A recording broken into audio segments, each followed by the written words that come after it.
prior to that, in 2011, before the 10-year anniversary, I knew something was up, and it's just so smoky and so many clouds and mirrors, very confusing. But I sent an email to CIA, and computer illiterate. There's a story behind that with the Bush administration, but I didn't know there was a contact us icon. I didn't know it. I just didn't know. So I filled out a job application, and I told the story in the, why should we hire you essay part, and sent it off. And then I went to the bathroom, and they crashed the San Diego County library computers, and they stayed crashed for 3 days. During the Bush administration, I hate them. George Bush, his whole family, they're a case for eugenics. Yes, I'm telling. They're evil. They're Satanists. I'm not kidding. They're Luciferians. They're Masons. I mean, it's terrible. It's just they're the awfulest of the awful. They are the Skull and Bones Brotherhood of Death. It's called, like the Muslim Brotherhood, the Brotherhood of Death. And they have an alliance through these secret societies, the Roshaniya Illuminati, which is from Persia. This goes back ages, man. This is nothing new. But they're using the CIA as a tool, and all of these evil devices and all these evil doings are just to work to bring about the New World Order, and it's coming. It's real close. Symbolically, the colors of the American flag. Mm-hmm. Blue represents security. White, again, is symbolic of innocence. And red is symbolic of bloodshed. No world power can exist without people dying for it every day. As you, the listener, are listening to this broadcast, you should know our soldiers are going to die today. Innocent people are going to die today. And some not so innocent people are going to die today for your freedom. There's going to be ugliness happen. There's going to be ugly people walking the streets who are praised in society. It's just a giant jigsaw puzzle, putting it all together. But we need to stick together and do the right thing. We can't be complacent. I mean, crap. There are so many sociological warfare programs aimed at the United States, and they aim at children. They aim at the achievers, the A students, the leaders, and they try to subvert them with drugs and loose moralities. I agree with you 100% there. Mm-hmm. We have the B team leading us. There's so many things, so much hubris and arrogance in the political realm that I just don't understand it. North Korea, I think it was 80 or 89 or 91, issued a statement saying, no gun was a fact. 20,000 civilians were killed there. Mm-hmm. And we don't want any compensation. We just want acknowledgement. We won't even ask for an apology. We just want acknowledgement that this did happen. And no gunnery, it's hard to find, but it's there. And America wouldn't do it. And so they stepped up their sociological warfare programs. Your children, mine, if I had ever dared to have any, which I won't, are going to be affected. And it's going to take them 50 years.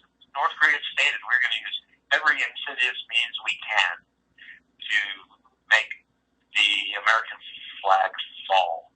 That we are small, we are weak in comparison, we cannot fight on a man-to-man basis, so we're going to fight on the underhanded way. Well, clearly, Marxism and communism is prevalent in America. It's like never before. I mean, they're communists and they don't even realize they're communists. That's how insidious it is. Sure. Oh, yeah. So this has really been an incredible interview, Paul. I mean, it's such a lot of information, and for those that are listening, I know it's probably a lot to digest, but Well, it's tons, but on our, if it's okay with you, we'll do another interview, and maybe we can get on Skype. We'll have copies of emails I sent. Fair warning to CIA. The Thursday before the Boston bombing, I sent them an email, told them there's going to be a bombing, and also there's going to be an attack on a fertilizer plant. Well, those both happened, and that the two brothers or whatever at the Boston bombing, that they were the only ones. That's bullshit. If you have TiVo or something and had recorded the news, you would find if there's live pictures of 3 other guys getting caught by police and civilians who are involved in that. Oh, they always do that. There's the guy. They always have. There's operatives. All of these things are false flags. It's just interesting that you sort of told you let on that you knew about it. Now again, you're getting this information. I didn't know. I just had a feeling. Oh, you had a feeling. They talk about ESP and all that stuff. Well, that was a very, very big research area in the 50s and 60s. In the 70s, they were telling us, we have to keep up. Here's what the Russians can do with their ESP and stuff. I mean, my group's responsible for 5 deaths, 4 of them Russian leaders, 1 of them an OPEC leader during the OPEC oil embargo. We're killers, and we kill for the flag. No one appreciates us. Just assume slap me in the face than anything else. But hey, Wait a minute. So you physically killed people? Pretty much. Read Anne Rice, the Lasher series with Deidre Mayfair. She describes it very accurately. It's fiction, but it's very accurate as to what type of extra normal weapons that were used. Well, you mean like in the movie The Fury, which was 1978, and these people could basically kill people with their thoughts. Yeah. Dreamscape is another movie from the 80s. I look back because I see all of this in cinema, and they make it out to be fantasy, but we learn when we research deep enough, you find out that it's all reality, right? It's unbelievable. I mean, truly, Paul, it's truly this is an amazing presentation here. The way this all came about, ladies and gentlemen, is that Paul had sent me an email, seeing if we could talk about this. You had made a post on one of my videos, yeah, I think. An interview with I think Karen Whitmore in Vermont, who got the MK Cotton paperwork delivered to her after 10 years. No, I don't know if it was that one. No, I didn't do that. It was another video. Anyway, I forget which one it was, and then so we got here, and I did a little research, and what intrigued me most is how much your uncle Walter, he's clearly on the record, has been scrubbed. Though there's a couple of articles that they talk. Sure. He's been scrubbed from the internet. It's incredible. He ran the program, and it was a clandestine program. So you're on the C of the OCC. You're on the second C. You're on the clandestine side. And you might even be used, and you don't even know you're being used. Is that right? I'm kind of fortunate. Sometimes I do, sometimes I don't. Wow. I'll look at this stuff. I looked at it when I was a teenager. It's just so fantastic. I thought there's something. It's like it is so unbelievable, but true. Truth is stranger than fiction. Always has been. Unbelievable. It's amazing. Oftentimes, yes.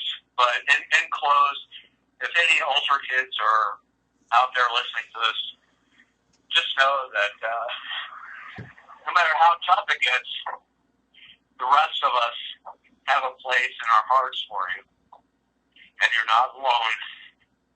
We're all here for you as best as we can be. Well, thank you, Paul, and thank you for the interview. Certainly, if we could get I know somebody else. I know one other person that might be interested in talking about MK Ultra. A friend of mine that went through similar problems, and that's one of the things that rang true with a lot of the stuff that you said. I've heard it before, and in other accounts that I've listened to as well.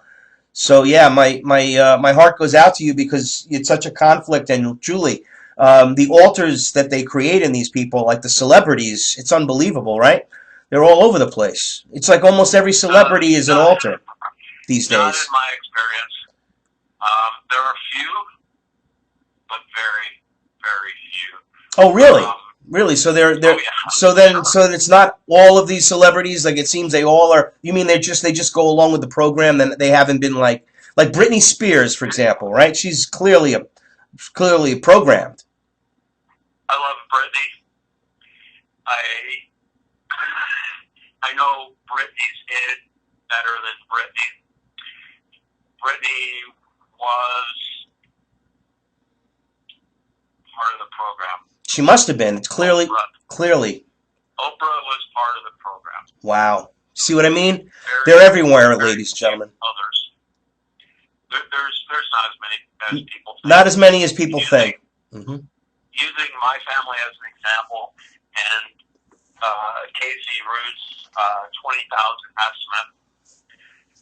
Before those 20,000 people, well, my cousin David, dead at 19. My cousin Ann, dead in her mid-20s. My brother Mark, dead in his early 30s. So that's 50% out of my family dead by 35. So that leaves 10,000. I have had so much time in a state of technical death that I'm very fortunate that I got out of this technical death. The listener can look it up. But I would estimate that at the most 15% survive. At the most. So that leaves 3,000. And then you have, your normal mortality rate. There are a few of us in the Ultra and Search program, but there's no evidence that these programs were ever stopped. More sophisticated, maybe less physical trauma. Yes, now they can be done. It can be done in over a weekend with drugs and other types of things. Yeah, I've read about that as well. There's different techniques that they've. It doesn't have to be this prolonged, traumatic. From what I've read recently, the average person in MK Ultra, if they're going to do the mind control on, and use the split personality thing, they're traumatized at about age 3, and it's reinforced again at age 12. So it's possible that there are a bunch of people out there who don't have the constant history to remember that I do, or that Casey or Claudia or one of my favorites, whose name I just can't bring in, but she's just a beautiful brunette. But we were there almost all the time. Mm-hmm. It's possible that there are many, many more who only had 2 instances that, a couple days. Mm-hmm. Once at 3 and once at 12, and then they live the rest of their lives. It's unbelievable. There's only 2 days to remember, and unless they get electric shock by accident or concussion or major amount of pain, they'll never remember. Well, we got a minute left here, so in closing, did you want to give out any information so people can look into your work and look into your what you put out there? Do you have a? Well, I've commented a lot on YouTube because I just had no other outlet. Mm-hmm. But if anyone wants to contact me direct, pasternak.pj@gmail, PASTERNAK.PJ for Paul Joseph @gmail. Anyone wants to cuss me out or something, leave your address because I'll be there to see you. Paul, okay. Again, thank you very much for reaching out to me, and let's give it to the people. Check out Truth Talk News, subscribe on YouTube, and check out howardneiman.com. We will be getting together again soon, Paul, and maybe we can get some other people, victims, to come forward. Thank you again, and God Sure. bless you.